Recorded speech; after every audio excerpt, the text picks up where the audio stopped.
Episode 57. Suamiku seorang CEO. Merebahkan tubuhnya di Ran, yang sejenak, karena lelah setelah mengadakan meeting seharian yang menguras otaknya, ditambah persoalan kecemburuannya dengan Damar. Harlan tidak bisa melawan kantuknya. Akhirnya ia tertidur dengan dengkuran halus. Sejam menunggu di ruangan tamu, Mak Isah tampak gelisah. Kenapa Harlan tidak turun-turun? Apa mandi saja selama ini? Biar Della saja yang panggil Kak Harlan. Ya sudah, suruh cepat turun. Selagi masih berada di rumah. Iya Bi, tapi kalau Kak Harlan mau pergi lagi gimana dong Bi? Entahlah, Bibi juga bingung dengan sikapnya. Harlan akhir-akhir ini banyak berubah, kalau pergi malam tidak pulang, bagaimana caranya agar ia tidak keluyuran malam lagi? Atau jangan-jangan Kak Harlan sudah memiliki kekasih, Bi?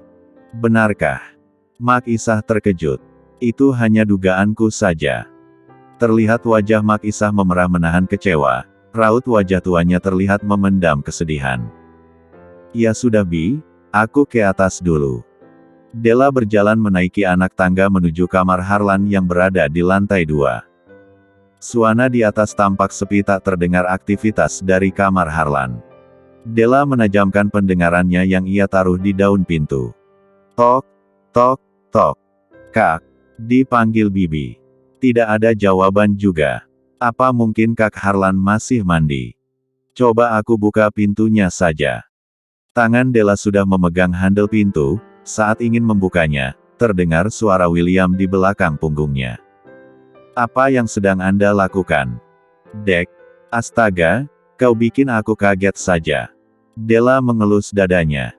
Mau apa membuka pintu kamar Tuan Gurji? Tanyanya dingin.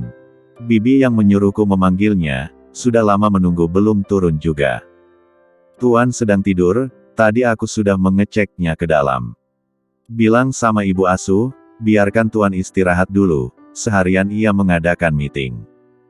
Della mendengus kesel, tidak bisa dibangunkan apa. Bibi ada perlu dengan Kak Harlan? Kau jangan mengabaikan perintah ibu asuhnya, dia yang sudah mengurus Kak Harlan sejak kecil. William mengeritkan keningnya dan menatap tajam wajah Della. Apa kau tahu tugas seorang CEO? Tuan bekerja keras tanpa kenal lelah dan istirahat, bila ia sedang tidur. Tolong jangan kau ganggu. Apa kau lupa bila melihat bagaimana marahnya Tuan Gurji?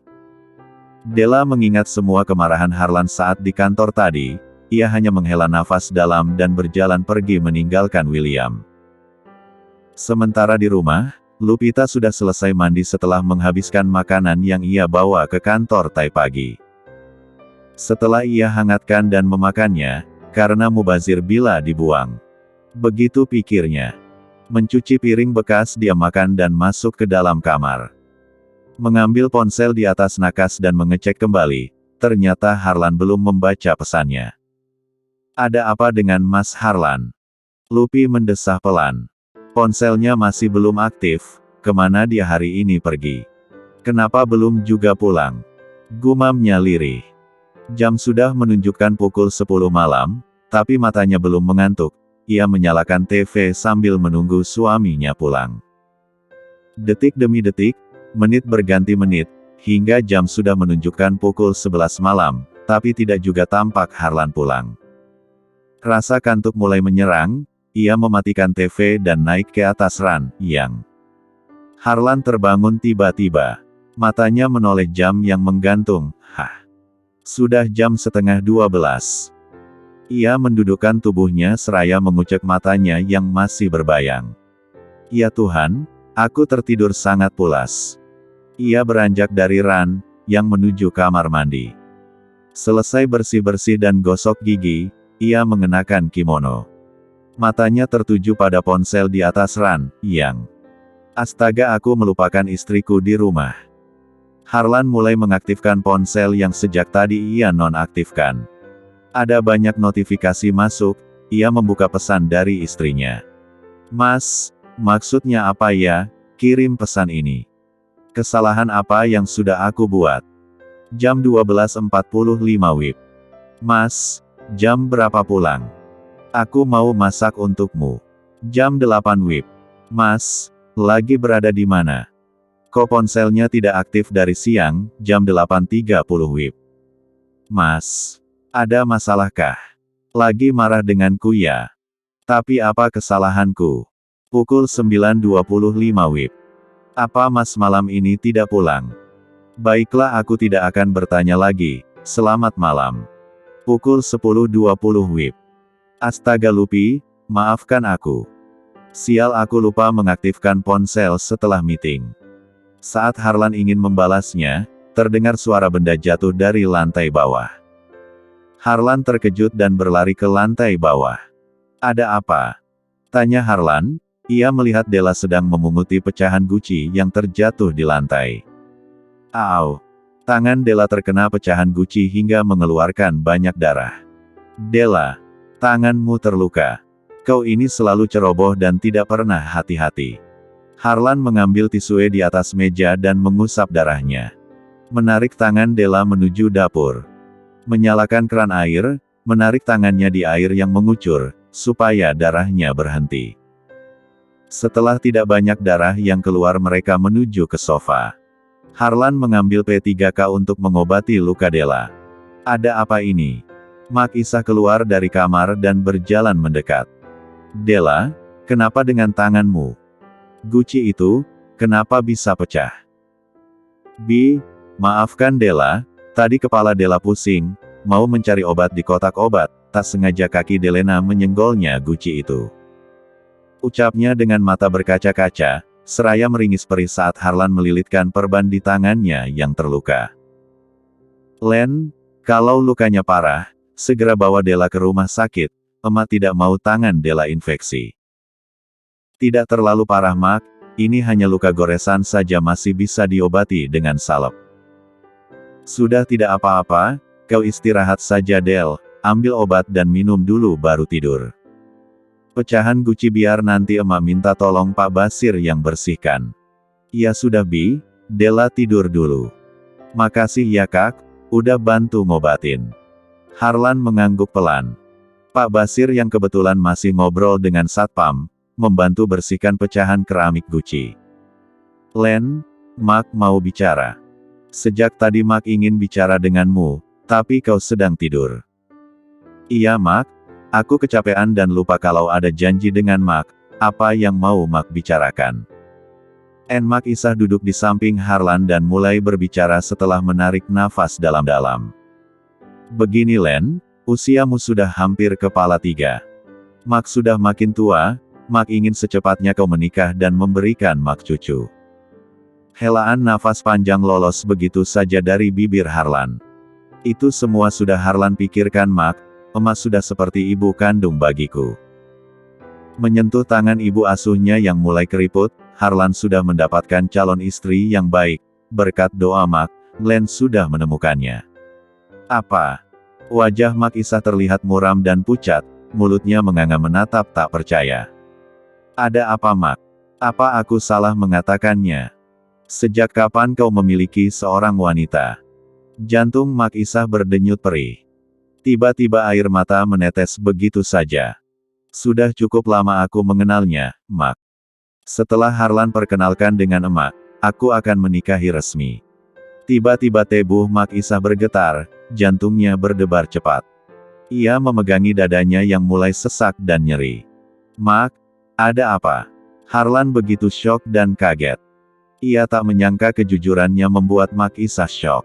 Mak, bangun. Ya Tuhan Mak. Will, teriak Harlan.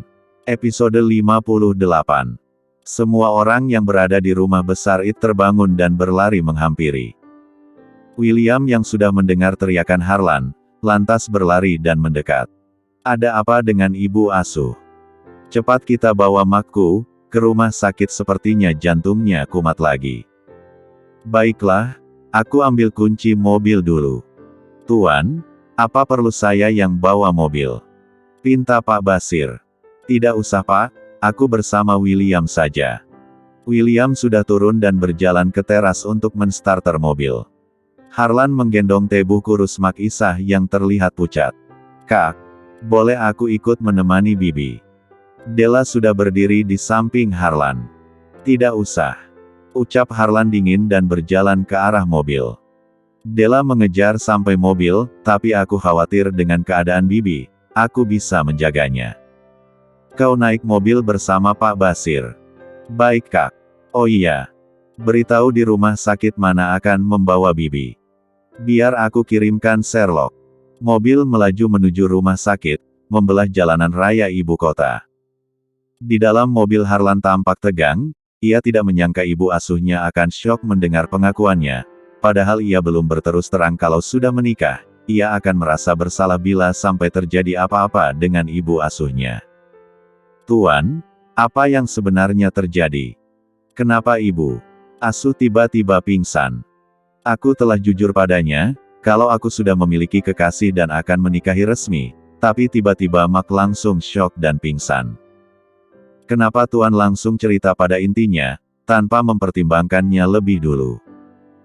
"Awalnya emak yang meminta aku mencari seorang pendamping hidup untuk menikah.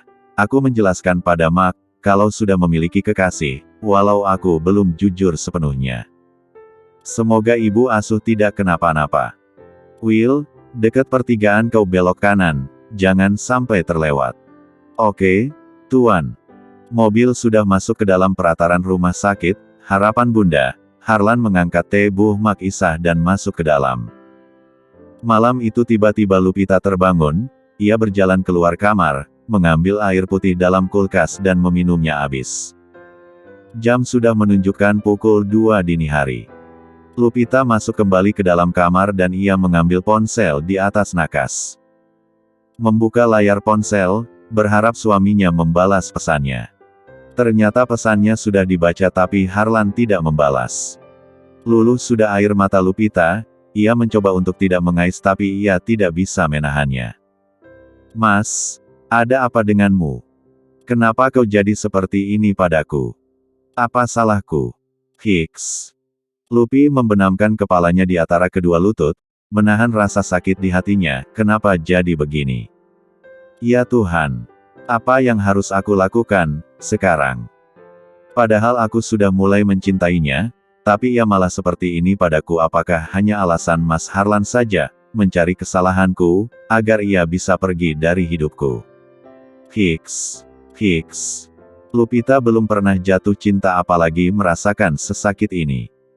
Namun, dengan tidak pulangnya Harlan dan tidak memberikan kabar membuatnya terluka, bahkan semua pesannya tidak satupun yang dibalasannya. Andai saja, malam itu Mas Harlan tidak datang ke rumahku, dan andai saja di rumahku tidak mati lampu. Tidak akan pernah pernikahan dadakan itu terjadi. Hiks. Mengapa takdir membawaku seperti ini? Karena lelah, Lupi menjatuhkan tubuhnya ke kasur, tubuhnya masih tergoncang karena tangisannya. Kenapa mencintai seseorang sesakit ini, gumamnya pelan, di sela tangisan. Akhirnya Lupita terlelap karena lelah. Tanpa ia sadari jam sudah menunjukkan pukul 7:15 menit. Rasa lelah di tubuhnya membuat ia malas beranjak dari ranjang. Lupi mengerjap-ngerjapkan mata, terasa suhu tubuhnya panas.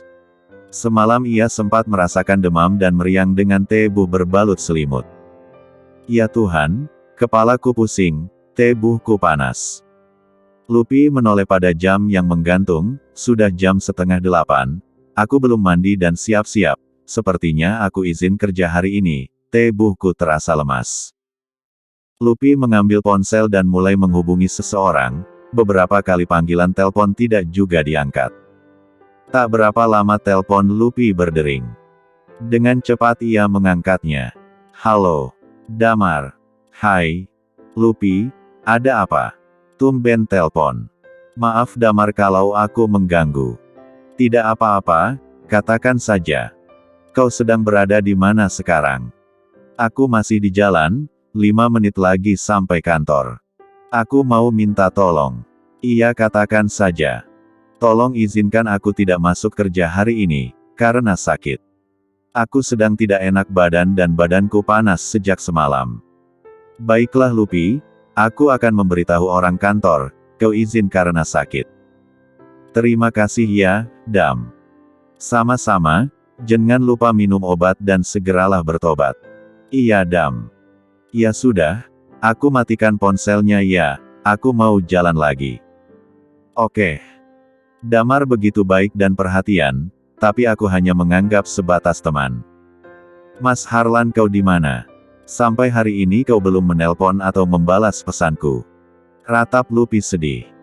Ia melempar ponselnya ke atas kasur dan beranjak dari ranjang untuk membeli obat warung. Aku coba beli obat panas dan pusing di warung, kalau demamnya nggak turun, aku akan berobat ke dokter. Sementara di dalam ruangan rawat inap, Mak Isah sudah ditangani dokter spesialis jantung. Ia sudah mulai tersadar.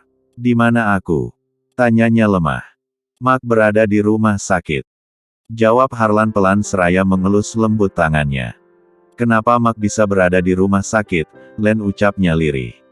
Semalam Mak pingsan lagi, aku membawanya ke rumah sakit. Harlan mohon Mak, tidak usah banyak pikiran dulu. Mak Isah hanya diam, seraya menatap Harlan sendu. Jangan tinggalkan Mak, sendiri Len. Emak takut kehilanganmu.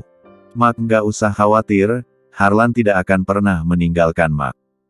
Mengusap lembut kepala wanita parubaya itu, Mak sudah seperti ibu sendiri, mana tega Len meninggalkan, Emak. Senyuman samar terukir di bibir Mak Isah. Bi, bagaimana keadaan Bibi? Della berjalan mendekat dan duduk di kursi samping ranjang. Della, kau di sini juga. Kau memang anak yang baik Del, Bibi senang punya keponakan yang perhatian. Mendapat pujian Della tersenyum. Will, apa ada jadwal hari ini? Ada Tuan, pertemuan dengan kepala arsitek dan kepala pengembang proyek, Harlan mengangguk. Mak, Len ke kantor dulu ya. Selesai mengadakan pertemuan, Len datang ke sini. Mak Isah mengangguk pelan. Del, tolong jaga Mak, kalau ada apa-apa, cepat hubungi aku. Baik Kak. Setelah berpamitan Harlan dan William keluar dari ruangan dan kembali pulang. Kita pulang dulu, aku ingin mandi dan ganti baju dulu, Will. Oke Tuan. Sejam kemudian, mobil Harlan sudah sampai di depan teras, ia masuk dan menaiki anak tangga menuju kamarnya. 20 menit selesai mandi, ia mengambil pakaian setelan jas dan membalut tebu kekarnya. Mobil berjalan kembali menuju perkantoran Vandeles. 1,5 jam kemudian, mobil berhenti di depan lobi. Harlan keluar dari mobil setelah bodyguard membukakan pintu. Ia berjalan menuju lift diikuti William dan 2 orang bodyguard di belakang. Ting! Setelah pintu lift terbuka ia berjalan ke ruangannya. Pagi Tuan Georgi. Sapa Alexa ramah. Harlan mengangguk dan berjalan masuk. Ia mendudukkan tebuhnya di kursi kebesarannya. Ya Tuhan, aku lupa mau membalas pesan istriku, semalam keadaan Mak yang tiba-tiba pingsan. Harlan mengeluarkan ponsel dan mulai menghubungi Lupita. Berkali-kali dihubungi teleponnya berada di luar jangkauan. Kenapa ponsel Lupi tidak aktif? Apa dia marah karena aku tidak balas pesannya? Helaan nafas kasar keluar dari bibirnya.